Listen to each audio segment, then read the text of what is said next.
Welcome. In front of me is a Nothing Phone 4a, and today I will show you how you can enable power saving mode on this device.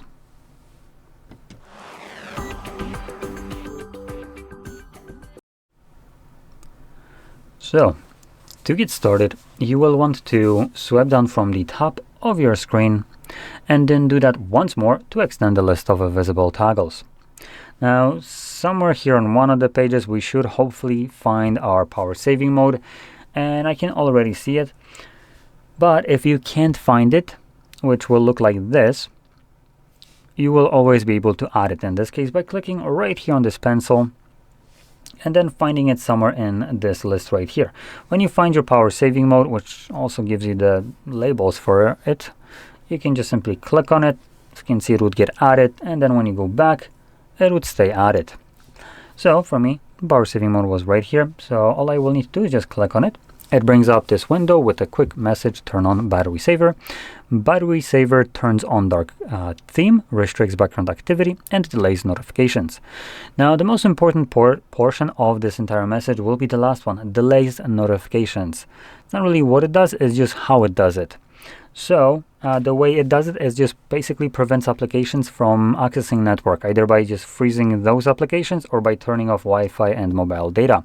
Whichever way it goes about it, obviously it will prevent applications from checking for new notifications, and that will result in that delay. So it does allow them to reconnect every period of time, or you can do that by just unlocking the device and potentially opening up the application, which will force it to look for notifications at that point.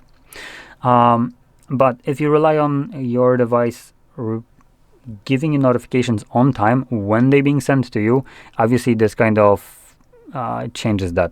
So be mindful of that. So we're going to click on OK, and it's now enabled. Now you can see this by the fact that now the battery changes to like this yellowish color, and it has a plus inside of it.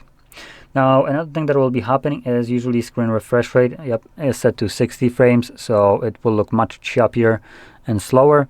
That's one of the kind of downsides right here. But it's obviously done to preserve battery.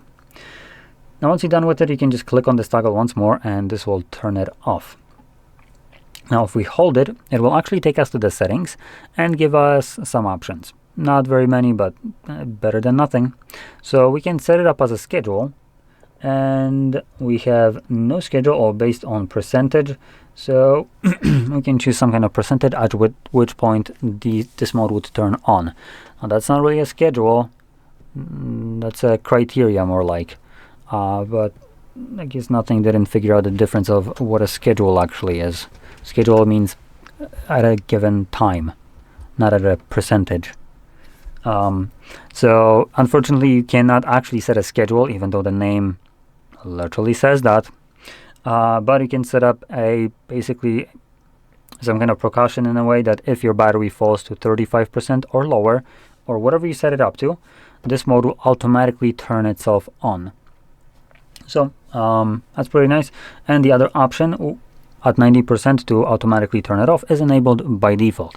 Now if you don't like this, you can toggle this off.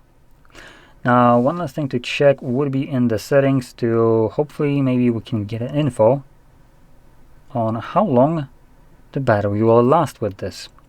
So right now we're looking at 1 day and 6 hours. Let's toggle it on and go back, and we're still looking at 1 day and 6 hours. So it actually shows us absolutely jack shit. So it doesn't consider the fact that this mode is on. So we have no way of knowing how it changes our battery life, which I would say is a pretty damn important information.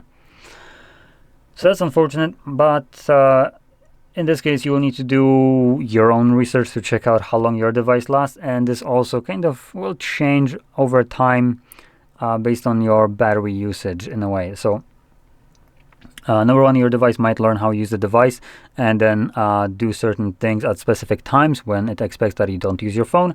So that's one thing that will impact the battery life. And another thing would be by just constantly, charging it through usage, right?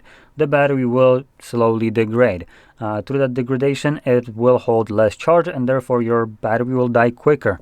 So what it will say right here, right now, 1 day, 6 hours, doesn't take that in consideration as far as I know. So with that in mind, I don't know, maybe this battery holds literally 10 minutes, I don't know, a decade later into the future. But this will still be telling you that it holds 1 day and 6 hours potentially. So keep that in mind, that this isn't necessarily an accurate figure right here. It doesn't consider things like your screen brightness, which by dropping it by this much, we should straight up get like probably with 88% giving us over 1 day, we should potentially get like 25% extra battery life. We got literally nothing. So it doesn't account for literally anything on this device being toggled on or off. Anyway, once you're done with it, like I mentioned before, you can just turn it off, and you can check out your battery life and the settings like I did right there, and should potentially also be able to check in there. Come on. Battery usage. As you can see right here, battery usage, what application uses how much of your device's battery. You'll also see things like last charge and so on. So this would get you a quick information on your battery longevity, and you can check it out obviously in normal mode and in power saving mode to see what the difference is and if it's even worth using. Some devices literally get you like 2 hours of power saving mode extra time over the 1 day, and for instance 6 hours.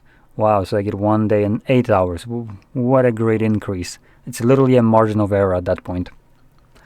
So in any case, I hope you found this video helpful, and if you did, don't forget to hit like, subscribe, and thanks for watching.